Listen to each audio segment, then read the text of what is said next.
Hello everyone, আমি তোমাদের প্রিয়াঙ্কা এসে গেছি নতুন আরো একটি ব্লগ নিয়ে। তো সকালবেলায় বেশ ভালো লাগছিল গাছের মানে লঙ্কা দেখতে, লেবু দেখতে খুব ভালো লাগছিল। তো বাগানটা সকালবেলা বাড়ি এলেই না দেখি।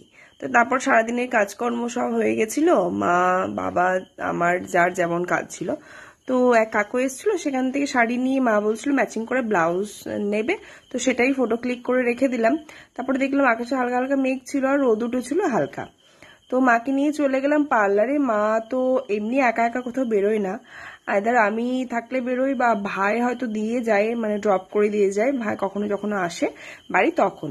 তো আমি এলাম, তো মাকে নিয়ে চলে গেলাম। মায়ের মুখে ভীষণভাবে মানে রিঙ্কলস হয়ে গেছে, যেহেতু অনেকটাই মায়ের এজ হয়েছে। তো মাকে বললাম চলো আর তো আসা হবে না, কারণ ভাইয়ের অফিস যখন ছুটি পড়বে ভ্যাকেশনের জন্য, ওর আস্তে আস্তে প্রায় দুর্গাপুজোর সময় সময় হয়ে যাবে, আর তখন পার্লারে প্রচুর ভিড় হয়ে যাবে চতুর্থীর দিন মতো।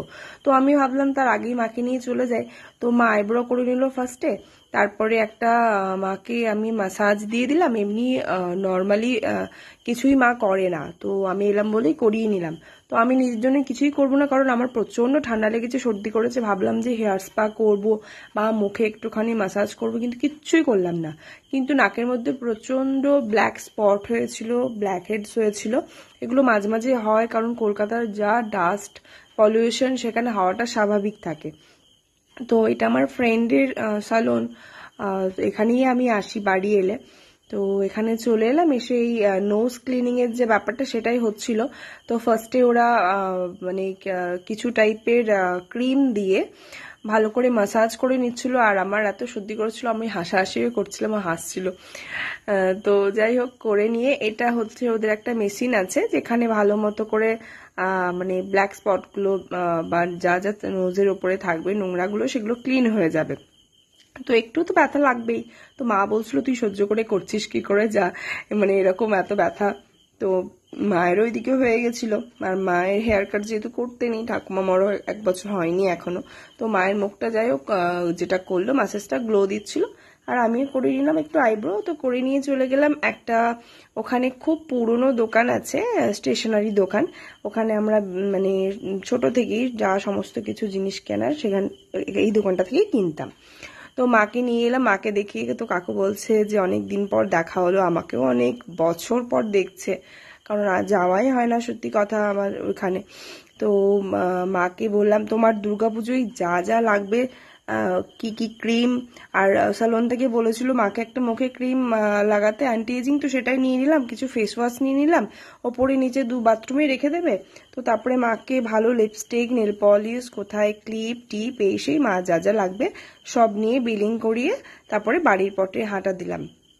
তো বাড়ির মানে ঠিক সামনের রাস্তায় এটা। তো এখানে আস্তে আস্তে দেখছি যে হালকা বৃষ্টিও পড়ছিল, আমরা তখন দোকানে ছিলাম এতটা বুঝতে পারিনি। তো তারপরে আস্তে আস্তে অনেকটাই চলে এসেছিলাম বাড়ির কাছাকাছি। তো এসে এবারে মানে মাকে তাই বলছিলাম তুমি কি আর হাঁটতে পারছো না।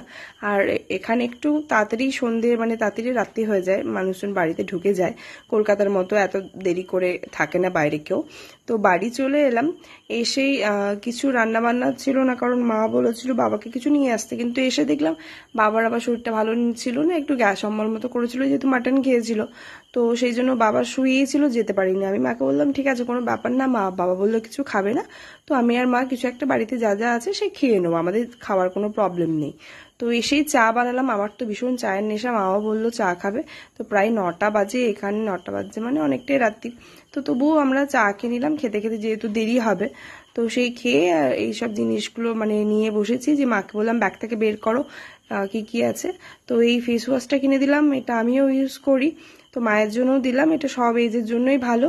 আর ওলে এই ক্রিমটা সালোন থেকে মাকে রেকমেন্ড করেছে, কারণ অ্যান্টি এজিং বলে। তো দুটোই কিনে নিলাম, কারণ মা আবার কবে যেতে পারবে এটার জন্য। তো এই ডায়মন্ড টাইপের গ্লসি ক্লিপগুলো বেশ ভালো লাগছিল, এটাও ভালো লাগছিল ক্ল্যাচারগুলো। তো মাকে এগুলো দিয়ে দিলাম, আর মা এই টিপের পাতাগুলো খুব পরে, মানে একটা ফোল্ড করে বইয়ের মতো রাখা যায়। তো ওই লিপস্টিকটা দেখো আমি একটুখানি ট্রাই করছিলাম যে আমার ঠোঁটে কিরকম লাগে। তো ভাবছিলাম এরকম সেট আমি একটা কিনবো, কারণ এটা না ঠিক রেড বা না মেরুন বা না মানে ব্রাউন, এটা হচ্ছে অন্য টাইপের, মানে ঠিক মেরুনও না ঠিক ব্রাউনও না, তার মাঝামাঝি। তো কেমন লাগলো ভিডিওটা জানিও।